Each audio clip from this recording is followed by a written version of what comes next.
Открутим болты, снимем кожух, посмотрим, что там так трещит. Сняли кожух, еще раз проверяем. Все оказалось более чем банально. Крыльчатка цеплялась за тормоза. Поправил зазор с помощью отвертки. Сейчас такого звука нет.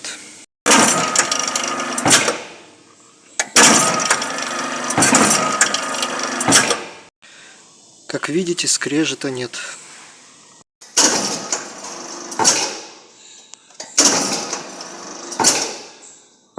И такие случаи бывают.